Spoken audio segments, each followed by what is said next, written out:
हमने कई बार ऐसी मूर्खताएं अपने जीवन में कर रखी हैं इस भूषा के स्तर पर जिनका कोई तर्क समझ में नहीं आता।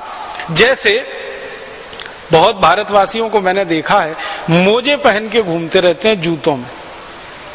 अब जूते वैसे ही बहुत गर्म हैं, उसमें मोजे और डाल लिया आपने। अब ये पांव जो होता है ना, नीचे का हिस्सा, अगर आप फिजियोलॉजी एनाटॉमी की बात करेंगे और उसको पढ़ेंगे और सामान्य भाषा में समझने की कोशिश करेंगे, ये अक्सर खुला हुआ रहना चाहिए ताजा हवा के लिए। लेकिन हमने एक तो जूते डाल लिए, जूते के ऊपर और मोजे चढ़ा लिए, तो मोजे के अंदर पसीना भरता रहता है और जूतों के कारण वो और ज्यादा बढ़ता रहता है। तो मोजों में इतनी तेज बदबू आती है। अक्सर लोगों को मैंने देखा है घर में जाके जैसे ही जूते उतारते हैं तो मोजे की बदबू घर के बाहर तक चली जाती है। पूरा घर जो है वो मोजे की बदबू से भरा हुआ रहता है। फिर उन मोजों को बंद करके अलमारी में और रख देते हैं तो बाकी सारे के सारे कपड़े भी बदबूदार हो जाते हैं। अब उन लोगों को कहो कि भाई ये मोजे की जरूरत भारत में नहीं है, ये यूरोप में है, इंग्लैंड में है, कनाडा में है, अमेरिका में है, क्योंकि बर्फ पड़ती है। आपको मालूम है साल में 6 महीने बर्फ पड़ती है ये यूरोप और अमेरिका वाले एरिया में। कुछ कुछ क्षेत्र में तो 8 महीने तक बर्फ पड़ती है। तो ज्यादा बर्फ पड़े तो पांव एकदम गलने लगते हैं। तो ऐसी स्थिति में मोजे और जूतों की जरूरत पड़ती है।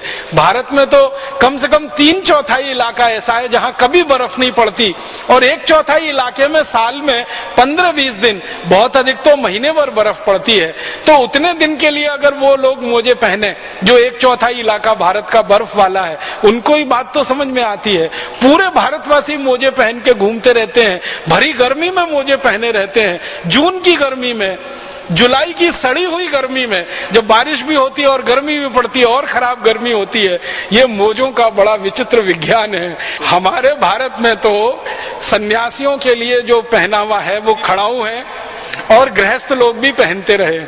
परम पूजनीय स्वामी जी की जो खड़ाऊ है वो बहुत वैज्ञानिक है। एक तो लकड़ी की है, लकड़ी आप जानते हैं ऊष्मा की कुचालक होती है, और पृथ्वी आप जानते हैं बहुत बड़ी ऊष्मा की सुचालक है।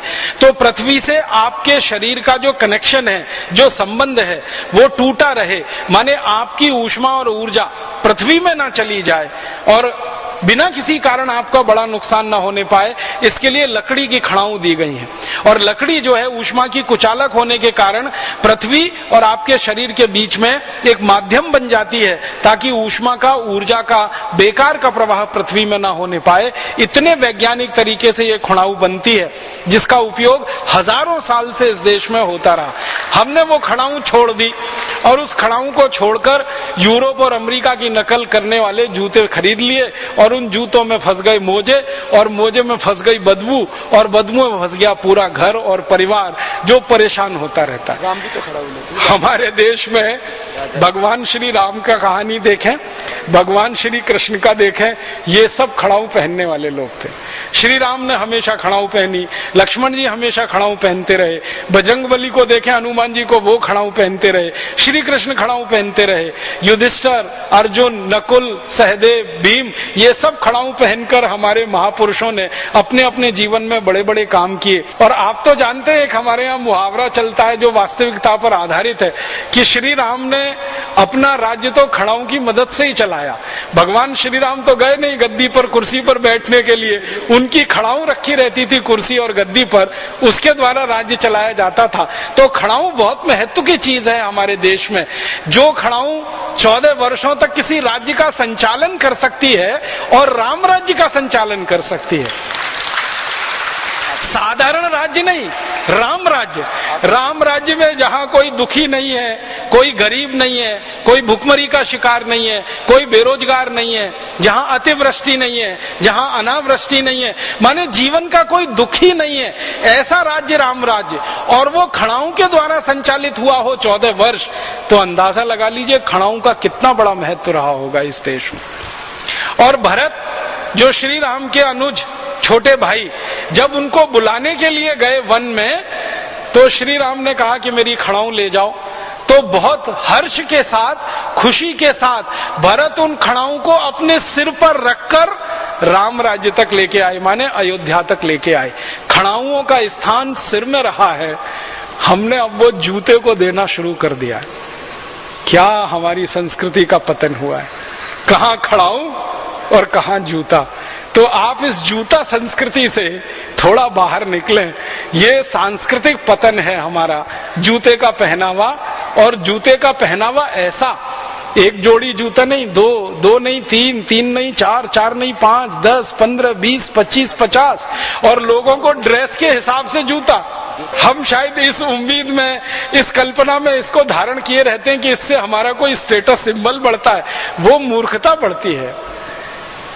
इसलिए हम इस सांस्कृतिक अधःपतन के इस स्तर पर आके खड़े हो गए हैं कि अपनी खड़ाऊं छोड़ी है, अपनी जूतियां छोड़ी हैं। भारत में ऐसा भी रहा है कि कुछ समय जब बहुत ठंड पड़ती रही है तो खड़ाऊं का उपयोग नहीं कर सकते, तो जूतियां इस देश में बनाई जाती हैं। जूतियां बहुत वैज्ञानिक है, जूतों की तुलना में तो बहुत ज्यादा वैज्ञानिक है। मैंने देखा राजस्थान में, मध्य प्रदेश में, गुजरात में, महाराष्ट्र के कई इलाकों में जूतियां बनती हैं। जूतियां इतनी अद्भुत होती हैं कि सीधे या उल्टे दोनों पैरों में दोनों को पहन सकते हैं, कभी भी बदल सकते हैं, बराबर घिसती हैं। जूते की तरह से नहीं होती। जूते को एक ही पैर में पहना जा सकता है, दूसरे पैर का जूता दूसरे पैर में नहीं आता। इसका माने जूतियां जूतों से श्रेष्ठ हैं क्योंकि वो भारतीय और स्वदेशी उत्पादन का निशानी है, और जूता ये विदेशी उत्पादन की निशानी है। चमड़े की से बनती। और वैसे भी जूता जो है ना बहुत खराब ये माना जाता है हमारे यहाँ धार्मिक रूप से कि वो मरे हुए जानवरों की चमड़ी से बनाया जाता है। तो और हमारे यहाँ जूतियां जो बनती रही हैं वो स्वाभाविक मृत्यु से जो जानवर मरते हैं उनके चमड़े की ही जूतियां बनती हैं। लेकिन जूते बनाने के लिए जानवरों को कत्ल करना पड़ता है, मारना पड़ता है बेमौत समय से पहले, तब जाके वो कुर्म बनता है, उससे जूता बन पाता है। तो ये जूते में हम फंस गए। ये विदेशी माने एक तरह से अंधानुकरण, पश्चिमी अंधानुकरण या अंग्रेजी अंधानुकरण की दूसरी